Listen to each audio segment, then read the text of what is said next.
Señor, te damos muchas gracias por esta mañana, por estar aquí en esta carpa, Señor, y por el inicio que esto va significando, o la entrada en una nueva etapa para nosotros como comunidad de la casa. Gracias por cada persona que está aquí, gracias por las personas que están a la distancia, conectadas a esta hora. Bendito sea tu nombre, Señor. Nos ponemos en tus manos para el resto de esta reunión, en el nombre de Jesús. Amén, amén. Me queda por decirles tal vez esto, que el próximo domingo estamos de nuevo en Avenida Chile, ¿no? Que todavía no es que estamos arrancando aquí formalmente. Eso va a ser, Dios mediante, en noviembre, cuando ya terminemos de alistar. Disculpen. Cuando terminemos de alistar todo, vamos a invitarlos ya a que vengamos, y los fines de semana van a ser distintos, pero por ahora, hoy estamos de picnic, próximo domingo estamos de vuelta en Avenida Chile. Ok, seguimos hablando de David, y lo que David significa es nuestra serie por tres razones. La primera, porque estamos viviendo días de intensa espiritualidad y tiene que haber respuestas espirituales también. Hemos hablado de una espiritualidad davídica. La segunda, porque somos una casa davídica. Es parte de nuestra raíz que viene de muchos años. Así que los temas de David para el día de hoy nos interesan. Queremos entender cosas importantes de la vida del rey David y que apliquen a nosotros y que apliquen a nuestro contexto. No solamente un estudio, lo he dicho todo el tiempo, no queremos hacer simplemente un estudio bíblico acerca de David. La tercera razón, Dios nos ha hecho promesas que nos vinculan directamente con todo lo que David significa. Y hoy pretendo, Dios mío, hoy pretendo cerrar esta parte que hemos llamado el Monte Sión. Recuerden ustedes que ya hablamos acerca del corazón de David. Y quiero recordar algo, creo que la pantalla vamos a tenerla en uso con los versículos también. ¿Está todo normal? Vamos entonces con este paralelo que hicimos de dos versículos bien interesantes del Salmo 132. Aquí está detrás de mí, sí. Mírenlo ustedes, por favor. Qué interesante que en el Salmo 132 es donde se hace una oración muy sentida. Yo quiero que ustedes tomen nota seriamente de esto.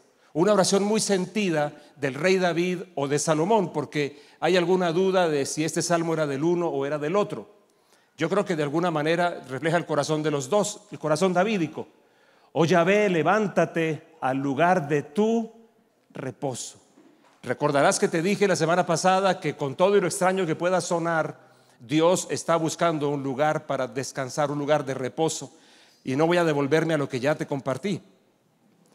Pero aquí está ese mismo, digamos que este es como un secreto que las personas que tienen un corazón para Dios lo pueden empezar a entender. ¿Qué significa eso?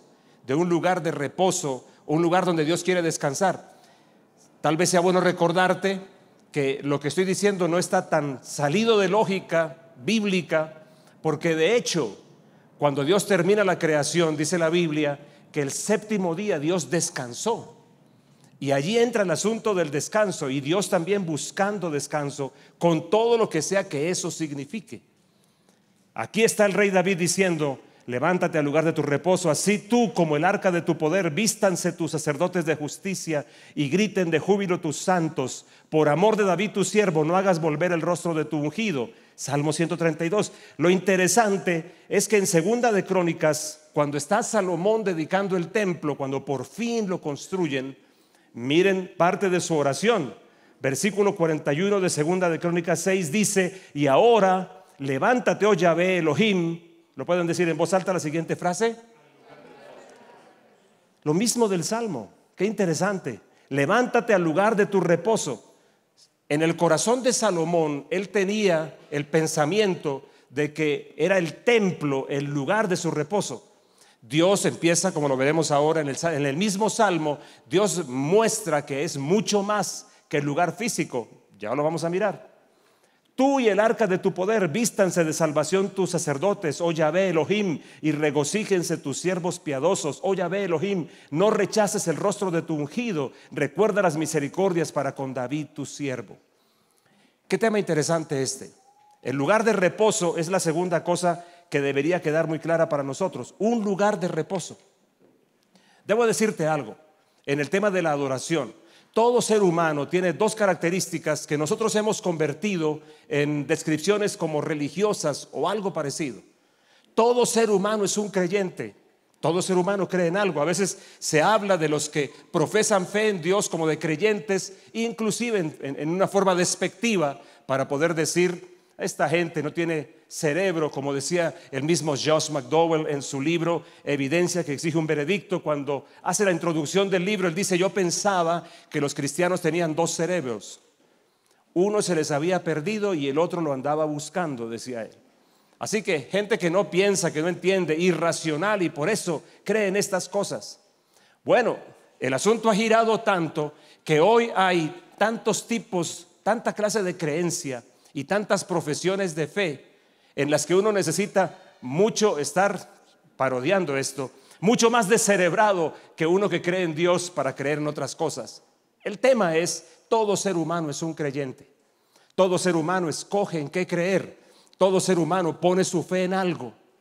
Recuerdo cuando de muchacho me metí a evangelizar, imagínense ustedes, en un cementerio en el sur de Bogotá, los lunes, porque la gente acostumbraba o acostumbra todavía, no lo sé, ir a orar a las ánimas benditas del purgatorio. Era como se decía en ese tiempo, que nunca puedo, cada vez que lo menciono recuerdo muy divertida una frase de un pastor cercano a nosotros, Benjamín Ruiz, que decía: y si son tan benditas, ¿qué hacen en el purgatorio?, decía él. El tema es esos rezos que había allí, y yo me paraba con mi guitarrita. Imagínense ustedes en la escena, esa escena lúgubre, oscura, el montón de gente haciendo unos rezos y ese olor a cebo, de las velas de cebo encendidas allí. No sé si alguna vez ustedes vieron eso o si todavía hoy existirá. Si alguien conoce esa zona de Bogotá, no sé. Era un ambiente muy raro. Y allí yo me paraba con mi guitarra y comenzaba a cantar, a desbaratar mi garganta y luego a hablarles. Los de afuera lucían más muertos que los de adentro. Era una cosa increíble. Y recuerdo que después de que yo hablaba un poco, intentaba por lo menos, me bajaba, me metía entre la gente y empezaba a hablar con ellos. Y alguna vez uno me llamó mucho la atención que decía: sí, la fe es lo importante, la fe, la fe, la fe.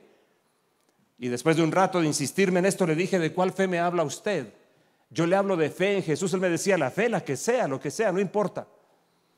Fui aprendiendo con eso y se lo dije a él, creo, que la fe no tiene valor simplemente por ser fe, sino en dónde está puesta. Lo que le da valor a mi fe es en dónde la pongo, no es el tamaño que tengo de fe. Todo ser humano es creyente, todo ser humano es un adorador, todo ser humano se postra ante algo, se inclina ante algo. En mis desahogos de Twitter, a veces yo digo: ¿ustedes me siguen en Twitter alguno? Qué vergüenza. Bueno, ténganme paciencia. Yo le escribí a una ministra, yo creo que eso no lo leen nunca, es pura catarsis, ¿no? La del medio ambiente, que está empecinada en los temas de los ríos y las montañas, que suena bien. ¿Cuántos de ustedes tienen claro que cuando Dios le entregó al ser humano la administración del planeta, se lo entregó no para que lo depredara, no para que lo destruyera? De hecho, una de las cosas críticas que hay en Génesis capítulo 1 es cuando Dios le habla a Adán y a Eva y le dice: miren, yo les he dado todo fruto que tiene semilla por dentro, para ustedes será de alimento. Y allí se me abrieron los ojos, cómo Dios establece los ciclos, y lo pongo de esta manera. Dios quiere que siempre devolvamos a las fuentes, que siempre se mantenga vivo el ciclo de tomo y devuelvo, tomo y devuelvo. Y mantengo vivo ese ciclo en todo lo que sea recurso para mí, recurso financiero, recurso natural, personas mismas que laboran para mí, aplican todo. El primero de ellos, Dios mismo, devolver a las fuentes. Siempre deberíamos aprender esto, el principio de devolver a las fuentes. Pero esta ministra que trabajó ya en el Consejo de Bogotá es la que nos quiso imponer, no sé si al fin eso se acabó o no, un día por ley en Bogotá donde nadie pueda comer carne, por ley. O sea, digo bien, convénzanos que es terrible comer carne, pero nos quieren a todos vegetarianos, pero lo quieren hacer por la fuerza. El problema no es si es saludable o no, esa es otra discusión. El problema es lo que mueve a mucha de esta gente. A muchos de ellos no los mueven conceptos ecológicos, sino conceptos mágicos acerca de la naturaleza. Porque ellos, a la usanza de los viejos, de los paganos antiguos, hablan de espíritus que hay en los árboles, espíritus que hay en las lagunas, espíritus que hay en las montañas, y que ellos deben ser dejados tranquilos, dejados en paz. La idea finalmente es tener a veces comunidades muriéndose de hambre sentadas en una mina de oro. En últimas es arruinar a mucha gente diciéndoles que hay que proteger los recursos, y algunos de ustedes se alinean con ese discurso sin saber que no es ecológico, sino que es mágico, que su concepto es el universalismo, y creen que detrás de cada cosa de estas hay alguna clase de ente espiritual que debe ser respetado. ¿Están conmigo? Pilas pues, que no seas tú uno de esos ecologistas de esa línea. Porque para ellos tiene más derechos el río Magdalena que un bebé en el vientre. Un bebé en el vientre no es sujeto de derechos, pero el río sí. Ya está haciéndolo una senadora de este nuevo gobierno. Ha logrado algo para ella increíble, que tiene su lado positivo seguramente, y es hacer que el río Ranchería en La Guajira sea sujeto de derechos. ¡Qué maravilla! Aplausos de pie, porque al reconocerle los derechos al río, entonces hay ciertas cosas que no se van a poder hacer. Hay un lado bueno del asunto, pero el concepto de ellos es otro. Y finalmente esta mujer, esta misma senadora, es una activa defensora del aborto, activa defensora del aborto. Mantienen entonces que el bebé en el vientre no tiene derechos. Todo ser humano es un adorador. Todo ser humano se postra ante algo o ante alguien. El asunto es que esto comienza con Dios, porque todos somos creados, así que por naturaleza tenemos una información adentro que nos lleva a inclinarnos ante algo o ante alguien, no necesariamente delante de Dios. Y ese es un tema más largo en el que no quiero enfocarme, porque si no el tiempo va a estar peor hoy. Miren lo que dice ahora, en el mismo Salmo 132 aparece la respuesta que Dios le da a ese clamor de David o de Salomón. ¿Lo podemos mirar, por favor? Salmo 132. Al principio lo que leímos, David está orando. David, un hombre con un corazón para Dios, conoce un secreto, y un secreto importante, que Dios busca un lugar donde reposar. Con todo lo que eso significa, Dios busca un lugar para descansar. Y como lo mencioné creo la semana pasada, se alcanza a dejar ver en el encuentro de Jesús con la samaritana, porque es Jesús quien la aborda y es Jesús quien le pide. El primero que aborda, el que inicia la charla, es Jesús, y le pide algo a la mujer. Déjame hacer un paréntesis más para decirte, hay algo que tú tienes que Jesús quiere que tú le des. Hay algo que tú tienes, hay una cosa importante para Él que Él quiere que tú le des, que yo le dé. Lo que Él busca, el corazón finalmente, siempre Él busca el corazón. Y por eso se acerca a pedirle algo a esta mujer. Y aparece un diálogo increíble allí, un diálogo de sedientos, Jesús teniendo sed, y luego Jesús termina diciéndole: yo tengo otra agua, y esta mujer le dice: dame de esa agua, y se convierte la charla en una cosa súper interesante, que tiene que ver todo con adoración, como una actividad normal, como una cuestión inherente al corazón humano. Entonces David entiende esa necesidad de Dios, pongo entre comillas necesidad, pero Dios le responde. Él oró diciendo: levántate, Señor, al lugar de tu reposo, tú y el arca de tu poder. Y el versículo 13 ahora dice: porque Yahvé ha escogido, ¿qué dice acá? A Sión. Sión hablando de ese monte, Sión hablando de lo que pasaba en ese monte, no solamente como lugar físico, porque a diferencia de los dioses falsos, de demonios que buscan adoración a través de discursos ecológicos y a través de todos estos temas que algunos defienden, no es el Dios nuestro no es el Dios de los montes o de los valles, es el creador de los montes o de los valles. Me impresiona mucho cómo cuántas de estas personas se extasían en los montes y en los valles y en la creación misma, y nunca tienen un espacio para reconocer un creador detrás de ello, para admirarlo y para poder también extasiarse en él. Yahvé ha escogido a Sión, la ha deseado para habitación suya. Y miren esa respuesta tan contundente: este es para siempre el lugar de mi reposo, aquí habitaré porque la he deseado. Dios mismo le dice: mira, sí, hay un lugar donde yo voy a descansar. ¿Cuál es ese lugar? No es el monte en sí mismo, no es la construcción del monte, es lo que pasaba en ese monte. Porque David, conocedor de la necesidad de Dios, buscaba responder a esa necesidad. Primero haciéndose él mismo voluntario para hacer un lugar donde Dios descanse, él mismo. Pero segundo, buscando algo por hacer allí, crear un espacio donde Dios se sintiera bienvenido y donde Dios pudiera actuar y desde allí desplegar algo más grande todavía de lo que simplemente pasaba allí. Y David lo comprendió. El pastor Gabriel nos va a hablar de nuevo del tabernáculo de David para comprender la gran respuesta de él. ¿Sabes qué construyó David en Sión? Una pequeña tienda. Bueno, esto es mucho más grande seguramente. Disculpen. Una pequeña carpa donde puso el arca, que era símbolo de la presencia de Dios, y estableció allí adoración a Dios 24/7. Piensa en eso, adoración a Dios continua. Entonces Dios le responde: eso es el lugar que yo he escogido, ese es el ambiente en el que yo quiero estar. Está hablando de un ambiente de adoración. Mira, la presencia de Dios sí es un viajero que busca un lugar para descansar. Si tú miras bien, aparecen, por ejemplo, referencias como estas. Posterior al diluvio, hay un par de acciones o varias acciones que Noé acomete. La primera de ellas dice que él envía un cuervo, y después de enviar el cuervo, envía una paloma 3 veces. Eso fue ¿cómo se llama? Una trivia que hizo un día Andrés David. ¿Cuántas palomas Noé envió? Y mucha gente dijo 3 palomas. No, envió 3 veces. La primera vez la paloma volvió sin nada. La segunda vez la paloma volvió con un ramo de olivo en el pico. Y la tercera nunca más volvió. Creo que de alguna forma Noé, un tipo entendido en comprender los tiempos para ver qué hacer. La paloma para él fue un instrumento para hacerse una especie de radar de lo que estaba pasando en el mundo, para poder leer en qué punto estaba. Pero además tiene un sentido espiritual también. Intentos que Dios ha hecho para hacer que su presencia encuentre un espacio donde descansar, donde expresarse y desde donde desplegar su influencia al mundo a través de soluciones y respuestas reales a las necesidades de las personas.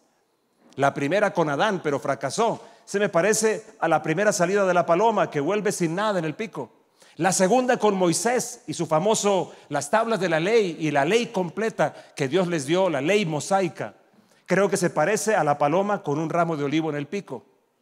Y la tercera, ¿cuál es? Esto que le voy a decir no es de mi autoría, lo leí hace muchos años.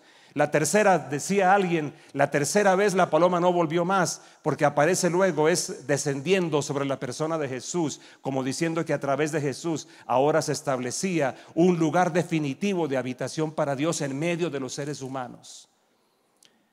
Platón era entendido en esto, y no es que yo vaya a enseñar de Platón, pero él decía: un pueblo no es mejor que sus dioses. Un pueblo no puede ser mejor que lo que adora. Y todo pueblo adora algo.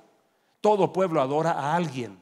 Todo pueblo se inclina delante de algo, delante de alguien, y eso produce unos efectos. Pues bien, lo que estoy diciendo acá es que el Señor dice que el lugar de su reposo está en Sión, que queda en Sión, en todo lo que Sión significa, más allá de ser un lugar geográfico, en todo lo que Sión es. Y ese descanso, ¿recuerdas que te dije la semana pasada? ¿Cómo te imaginas a Dios descansando? Te cambio de lugar, digamos que no es San Andrés o Providencia, sino Barú. ¿Alguien ha estado en Barú? Ok, los que no tienen que ir por allá. ¿Cómo te imaginas el descanso de Dios? ¿Te acuerdas que te preguntaba? En una playa, en una hamaca, tomando agua de coco debajo de una palmera. El descanso de Dios. Y aquí vamos a ver si recuerdas esta frase. Quizá el reposo de Dios para nosotros se parece mucho más a esa sensación, ¿te acuerdas? Sensación de paz total, de plenitud, de alivio completo, de realización que muchas veces experimentamos al tener encuentros con Dios. Un lugar de reposo, Dios descansando, y en ese descanso también nosotros. No es casual, lo hemos dicho muchas veces, que el ser humano fue creado el día sexto en el orden de la creación. Hayan sido 6 días literales o 6 periodos de tiempo. Lo interesante es que aparece en la escena exactamente cuando todo está siendo concluido, para que su primer escenario, su primera experiencia sea el día séptimo, el día en el cual Dios descansó de la manera como sea el descanso de Dios. ¿Por qué me insiste tanto en esto? Me dirás tú, pastor. Gracias por preguntarme. Porque el tema de la adoración es un gran recurso para poder modificar entornos, para poder modificar situaciones internas y para poder abrir portales para la acción de Dios. De la misma forma como la gente que ahora está en nuestro gobierno, y otros antes lo han hecho también, el gobierno de Colombia y en otros gobiernos, de la misma forma como ellos buscan conectarse espiritualmente, entienden que deben traer algo del ámbito espiritual que les dé alguna clase de sustento o de acción, o que les dé alguna clase de espacio, o que les dé influencia sobre algún ámbito. ¿De dónde sale todo eso? Eso es la copia corrupta que el mismo infierno hizo de las cosas que los adoradores comprenden. ¿Cuáles? Que Dios busca establecer lugar de descanso, que ese gran conector tiene que ver con la práctica y la vida de la adoración, y que a través de eso los seres humanos llegan a ser cambiados a la manera como Dios quiere que sean, llegan a experimentar nuevas emociones, pensamientos, sensaciones, y además de eso pueden recibir capacidades que Dios les da para poder afectar para bien el ámbito en el que ellos viven. De hecho, un texto en la Biblia, que es Ezequiel capítulo 37, que muchos dicen que se refiere a ese gran ángel que luego viene a ser un ángel corrupto llamado Lucero al principio. Así lo dice Isaías: ¿cómo caíste del cielo, oh Lucero, hijo de la mañana? Pero es muy interesante que en Ezequiel lo llama el querubín protector. Yo aprendí del apóstol Randy McMillan, él me decía que esa expresión literalmente hablaba del querubín ungido para proteger. Hay tres grandes ángeles, había tres grandes ángeles en toda la creación angélica. Uno es Gabriel, como yo lo llamo, el cuéntalo todo. Es el que lleva las razones del cielo. El otro es Miguel. Miguel es el guerrero por excelencia, que el mismo Gabriel, el ángel, visitando al profeta Daniel, lo menciona. ¿Y cuál crees que era el otro? Lucero, el otro querubín. Pero ese tenía la mejor parte, porque había sido ungido, como me enseñó el apóstol Randy, y como dice Ezequiel 37, había sido ungido para cubrir. Era el que estaba delante de la presencia de Dios. ¿No te llama la atención, si es que conoces bien el tema del tabernáculo de Moisés? Él también hizo una tienda, y esa tienda tenía varias separaciones. No sé si te llama o no la atención esto, que cuando Dios le mandó a hacer el lugar más íntimo, llamado el lugar santísimo, allí estaba el arca, símbolo de la presencia de Dios, y encima había un planchón cubierto en oro, y encima del planchón, a ver si alguno lo recuerda, ¿cuántos ángeles aparecían? 2. Interesante el asunto. Podemos especular un poquito, pero si eran 3 al principio. Bueno, por esa razón el Señor mandó poner un velo delante, porque aquel ángel ungido para cubrir se había corrompido. Interesante que ese velo es el que se rompe cuando Jesús muere en la cruz. Lo que yo te quiero decir es el rol que tiene la adoración en la condición de vida de las personas y en la condición de vida de comunidades. Eso es lo que te quiero decir. Que no es la adoración una práctica religiosa, sino que es una práctica viva, completamente viva, y que lo que se adora o aquello ante lo que me inclino es lo que reposa sobre mí. Yo me parezco a lo que adoro, te dije la semana pasada. Y si tú quieres saber qué adoro, mira mi vida entonces. Lee mi vida, conóceme y sabrás qué adoro. Aún si yo digo que soy un pastor, un predicador, un líder espiritual o cristiano, mira mi vida a ver cómo es, y entonces vas a saber si de verdad adoro o no a Dios. Porque si adoro a Dios, debería parecerme a lo que Dios piensa, debería parecerme a lo que Dios es. Ese es el concepto que quiero mostrarte, y es el concepto que quiero mostrarte cómo está metido en toda la vida ahora, en todas las prácticas ahora. Yo me sorprendo cómo en las ofertas de salud mental todo lo que nos ofrecen siempre tiene que ver con meditación, tiene que ver con yoga. De hecho, yo fui el primer presidente del Comité Distrital de Libertad Religiosa, un comité que se creó no hace mucho para poder representar, para poder visibilizar al sector religioso en el distrito. Todo el sector religioso. Yo fui el primer presidente. Ahora, tuve que interactuar también allí con Hare Krishnas, tuve que interactuar con budistas, tuve que interactuar con personas de la Iglesia de los Santos de los Últimos Días, que son los mormones. Tuve que interactuar con cristocientíficos, tuve que interactuar con un montón de gente con el que debo confesar, normalmente quizá no hubiera querido, lo admito. Me pasó un día una cosa muy graciosa, desagradable. Un día terminé yo en el edificio, tenía una reunión y terminé en el edificio de cienciología. Ahora, ¿me imaginas a mí entrando en el edificio de cienciología? Ese bonito, pues, de pronto por mi parecido con Tom Curtis, con ese...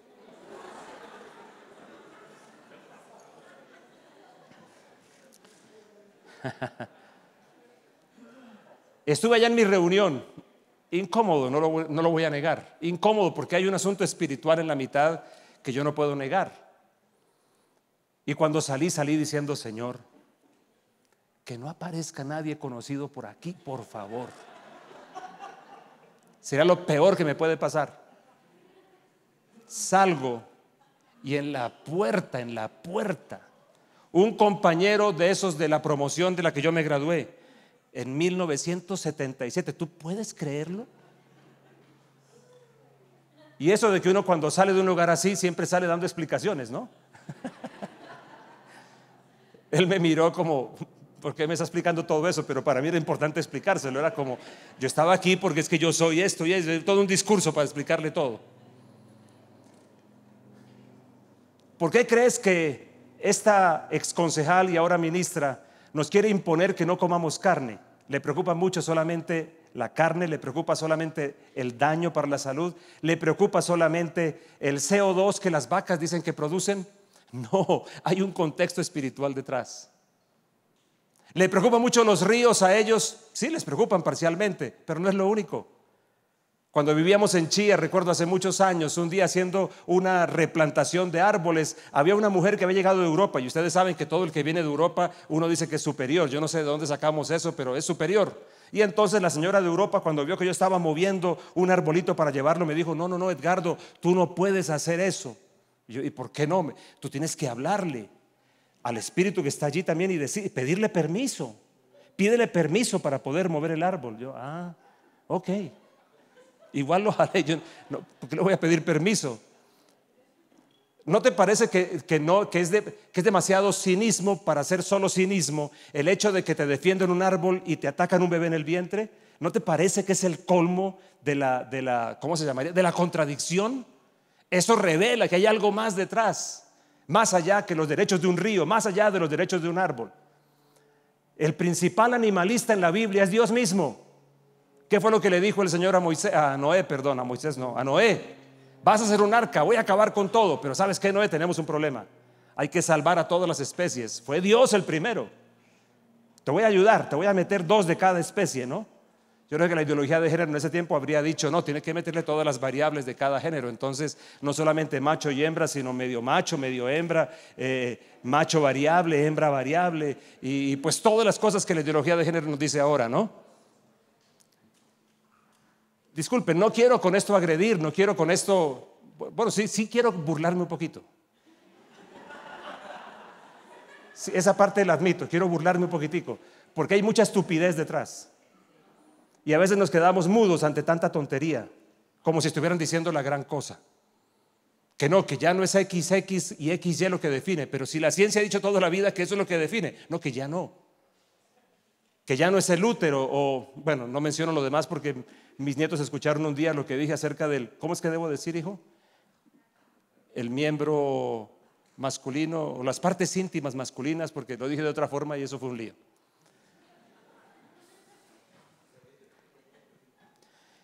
Es Sión el lugar que Dios ha decidido habitar como el lugar de su reposo. Ese es mi punto, es Sión.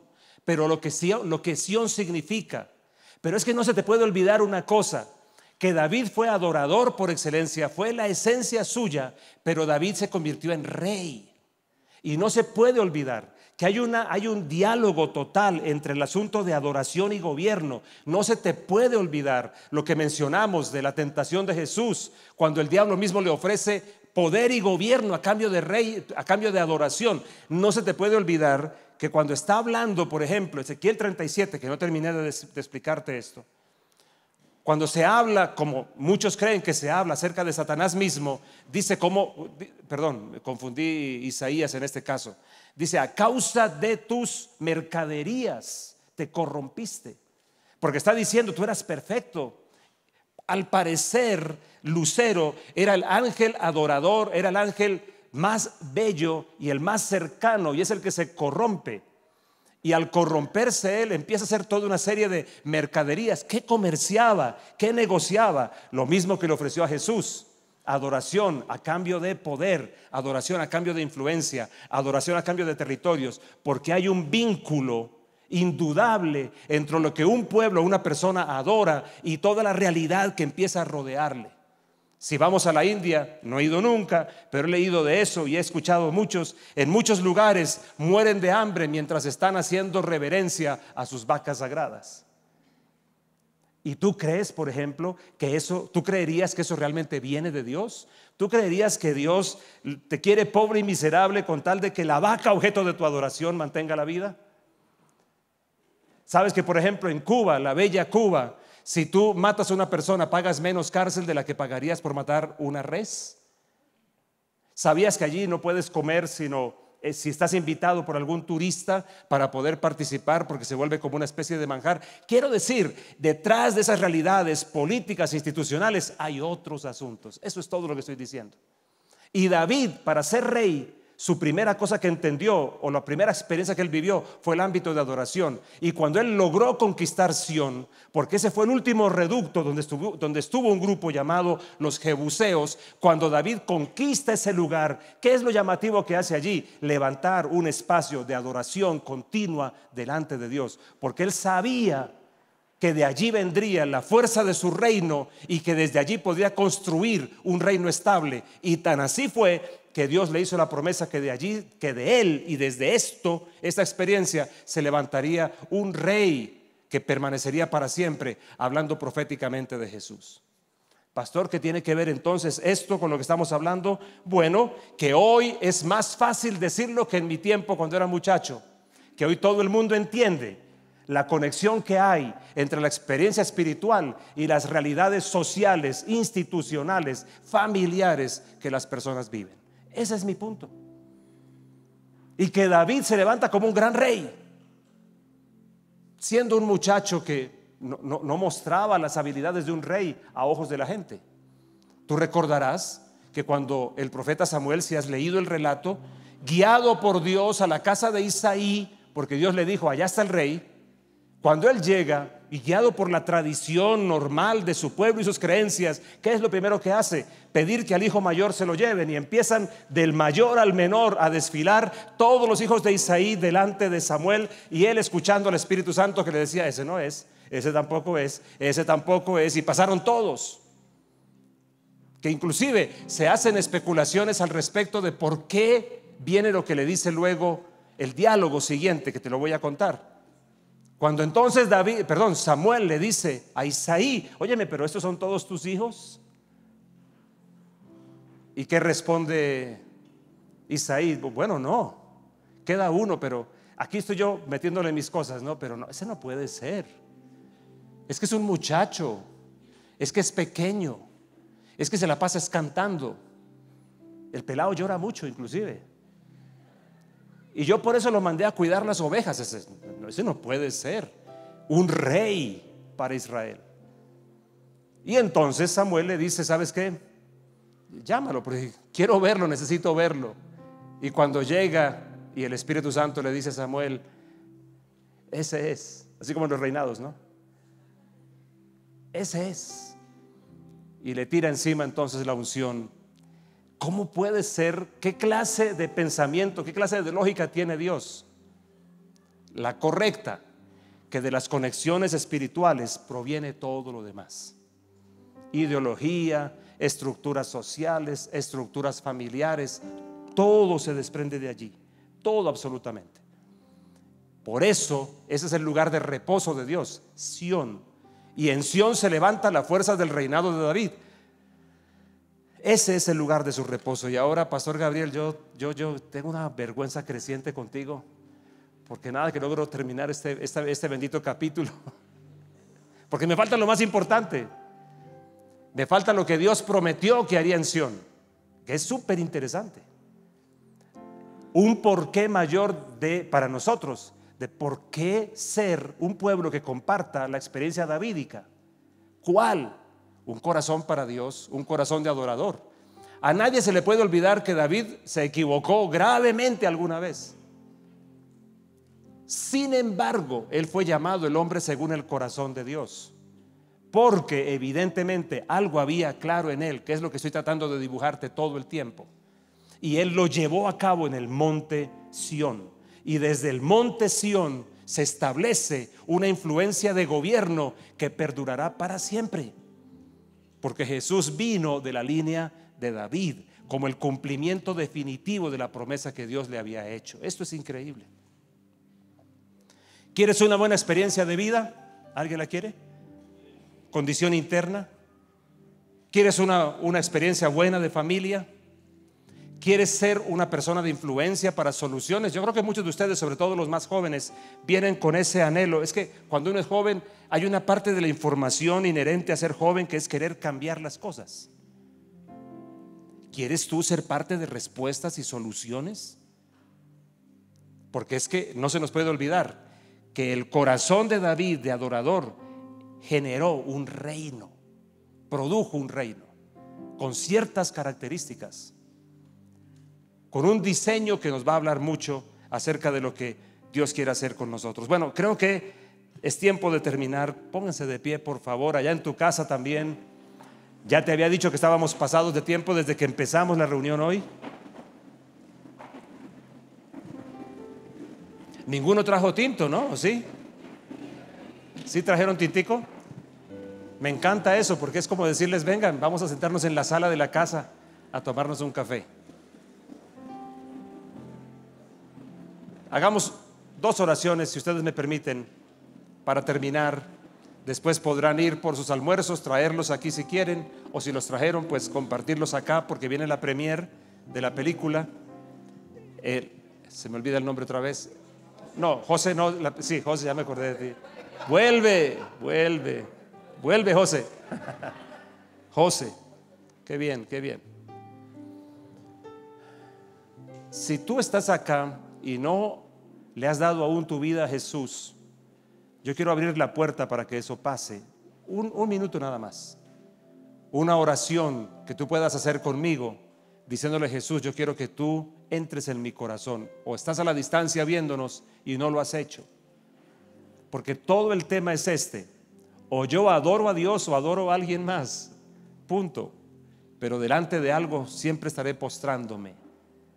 Algo o alguien será siempre el objeto de mi adoración, y yo prefiero que sea Dios mismo. Todo esto comienza con Jesús en el corazón. Si no le has dado tu vida al Señor, vamos, hazlo ahora. Haz conmigo esta oración. Dile: Señor Jesús, abro la puerta de mi corazón a ti. Quiero caminar contigo, conocerte. Quiero vivir experimentándote y crecer en eso. Así que te invito para que entres en mi corazón, te establezcas como el dueño de mi vida, el Señor de mi existencia. Perdona mis pecados. Haz de mí la persona que tú soñaste. Quiero ser lo que tú quieres que yo sea. Mi vida te pertenece desde hoy y para siempre, Señor. Amén. Las letras de tu nombre son gotas de bálsamo que tú has derramado en mi dolor. Penetra mi herida y la cicatriza